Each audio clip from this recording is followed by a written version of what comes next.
분명히 저 혼자만 암호화폐가 하락하는 빨간 날을 기대하는 건 아닐 거예요. 빨간색은 가격이 하락한다는 뜻이고, 이는 포지션을 평균 하락시킬 수 있는 기회를 의미할 수 있습니다. 하지만 지금 우리가 보고 있는 것은 단순한 작은 변동이 아니라 꽤 큰 하락입니다. 제가 말씀드리고자 하는 것을 예를 들어 설명하자면, 비트코인은 55천 달러 이하로 떨어졌는데, 이는 2월 큰 상승 이후 최고 기록인 73천 이상을 기록한 이후 처음 보는 가격입니다. 이제 비트코인이 하락세에 있으며 잠재적으로 50천 이하로 더 떨어질 수 있다는 우려가 있습니다. 하지만 실제로 이런 일이 일어날까요? 비트코인이 50천 달러 이하로 더 떨어질까요? 그리고 이번 사이클 동안 열심히 구축한 우리의 암호화폐 포트폴리오는 어떻게 될까요? 이 영상에서는 이러한 긴급한 질문들에 대해 다루고, 이런 시기에 제가 개인적으로 암호화폐를 어떻게 하고 있는지 말씀드리겠습니다. 올해 초, 비트코인은 3월에 새로운 사상 최고치를 기록하며 인상적인 상승을 보였습니다. 지금은 2024년 반감기 날짜를 몇 달 지나고 있는데, 가격 차트가 상승세를 잃고 정점에서 20% 이상 하락하여 55천 달러 이하로 떨어지고 있으며 아직 큰 반등은 보이지 않습니다. 그래서 이번 하락의 바닥을 받는지 여부를 말하기 어렵습니다. 그러나 비트코인만 가격 하락을 겪는 것은 아닙니다. 대부분의 알트코인도 하락세를 보이며 많은 알트코인들은 비트코인보다 더 많이 하락했습니다. 총시장 시가총액도 2조로 다시 떨어지며 급락했습니다. 이는 시장에 확실히 패닉을 초래했고, 암호화폐 시장에서는 패닉이 더 큰 패닉을 부르며 추가 하락을 초래할 수 있습니다. 뉴스 헤드라인에서 중대한 경고와 같은 단어를 보는 것은 전혀 도움이 되지 않습니다. 암호화폐가 본질적으로 변동성이 크다는 점에도 불구하고 이런 하락은 처음에 왜 발생했는지 궁금하게 만듭니다. 언급할 몇 가지 요인이 있을 수 있습니다. 연방공개시장위원회 FOMC는 6월에 최근 회의를 열었고 2024년 상반기 동안 금리를 인하하지 않기로 결정했습니다. 이는 6월 한 달 동안 계속된 비트코인의 하락세와 나머지 암호화폐 시장의 하락세와 일치합니다.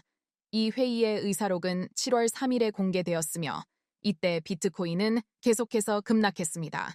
금리 인하는 종종 사람들이 금리 인하로 인해 절약할 수 있는 여유 자금을 더 기꺼이 투자하면서 암호화폐와 같은 고위험 투자에 더 많은 현금이 유입되는 것과 관련이 있습니다. 하지만 금리 인하가 없다는 것은 현금을 더 신중하게 사용하게 되어 사람들이 암호화폐에 돈을 넣을 가능성이 적다는 것을 의미합니다. 대신 반대 시나리오가 더 가능성이 높아지는데, 이는 암호화폐를 팔고 불확실한 시기에 안전하게 현금을 인출하는 것입니다. 우리는 이미 며칠 만에 암호화폐 시장에서 2천억 달러 이상이 빠져나가는 것을 보았습니다. 최근에 이더리움 ETF 신청이 승인된 것을 보았는데, 이는 암호화폐 전체에 매우 긍정적인 신호로 작용했습니다. 이로 인해 솔라나 ETF에 대한 논의가 시작되었고, 반 에크과 같은 회사들이 현물 ETF 신청을 제출하기도 했습니다. 이러한 ETF 발표와 업데이트는 당시 이더리움과 솔라나의 가격을 약간 끌어올리는 데 도움이 되었을 수 있습니다. 하지만 현실은 이들 코인 ETF가 아직 확정된 것이 아니라는 점입니다. SEC는 실제로 이더리움 ETF 초안 승인 결정을 7월 초에 내릴 예정이었지만 이를 7월 중순과 후반으로 미루었습니다. 이는 단 한 번의 지연만으로도 사람들에게 불확실성을 안겨줄 수 있으며 앞으로 더 많은 지연이 있을 수 있기 때문입니다. 솔라나 현물 ETF 승인은 첫 이더리움 ETF가 출시되기 전까지는 가능성이 낮으며 미국 내 추가 규제 변경이 있을 때까지 기다려야 할 것입니다. 미국 선거가 코앞에 다가온 상황에서 이는 비트코인 및 다른 암호화폐의 미래에 영향을 미칠 수 있습니다. 물론 많은 다른 요인들도 있지만 전반적으로 경제 상황이 좋지 않고 특히 지난해에 일어난 극단적인 정치적 사건들로 인해 미국과 전 세계의 불확실성이 존재합니다.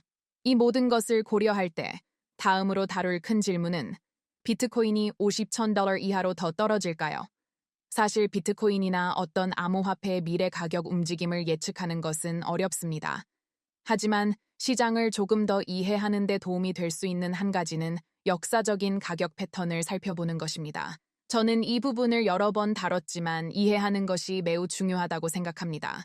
비트코인 반감기 이벤트가 있을 때마다 비트코인의 가격은 약 6개월 후에 정말로 상승하기 시작했고 1년 정도 후에는 새로운 최고치를 기록했습니다. 하지만 지금 제가 집중하고 싶은 것은 비트코인 반감기 주변의 시기, 즉 이 세로선 몇 달 전후의 영역입니다. 이 시기 동안에는 큰 상승이나 큰 하락이 일어나지 않았습니다. 마치 가격이 반감기 날짜에 가까워지면 일정 범위 내에서만 거래되는 것 같습니다. 각 반감기마다 이 거래 범위의 최고점과 최저점이 증가했습니다. 이 점을 염두에 두고 가장 최근 반감기를 살펴보세요. 현재 가격이 60천 이하로 하락했지만 지난 1년 동안의 상승과 비교해 보면 여전히 많이 상승한 상태입니다. 2023년에 비트코인과 다른 암호화폐를 구매했다면 이를 실감할 수 있을 것입니다. 대부분의 포지션은 여전히 긍정적일 가능성이 높습니다. 더 높은 가격에서 추가 구매하여 평균 가격을 올리지 않은 이상 말이죠. 제가 하고 싶은 말은 더 큰 그림을 보면 이번 하락이 그렇게 큰 의미가 없다는 점입니다. 비트코인이 50천까지 하락하더라도 작년보다 100% 상승한 상태이며 2022년 약세장 최저치보다 3배 이상 상승한 상태입니다. 아직도 확신이 서지 않는다면 두 번째 반감기 후 비트코인 가격이 20천을 넘는 사상 최고치를 기록했다는 점을 기억하세요. 그런 다음 2018년 폭락 후 비트코인은 약 3,400까지 하락했습니다. 여기서부터 가격 상승이 세 번째 반감기까지 이어졌지만 반감기 직전의 2022년 3월에 심각한 하락이 있었습니다. 같은 사이클 내에서 13,000원 이상을 기록한 후 4,800까지 하락한 것입니다. 이후 60천 이상으로 급등하기 전에 말이죠. 지금 우리가 보고 있는 하락은 이 수준과는 비교할 수 없습니다. 비트코인이 잠재적으로 더 하락할 수 있다는 것을 알고 이것이 이전에도 일어났다는 것을 이해한다면 최선의 선택은 무엇일까요? 계속 구매해야 할까요? 시장에서 매도하고 떠나야 할까요? 아니면 기다려야 할까요? 저의 접근 방식은 제 개인 포트폴리오를 평가하고 제가 시작한 포지션을 검토하는 것입니다. 저는 약세장에서 알트코인을 축적하고 달러 비용 평균법 DCA를 사용하여 포지션을 늘려왔습니다. 이를 통해 하락 시 평균 가격을 낮출 수 있는 기회를 만들었지만 지난 2년 동안 시장이 상승하면서 많은 포지션의 평균 가격이 오히려 상승했습니다. 이번 하락에도 불구하고 긍정적인 알트코인도 있고 많은 알트코인들은 실제로 손실 상태입니다.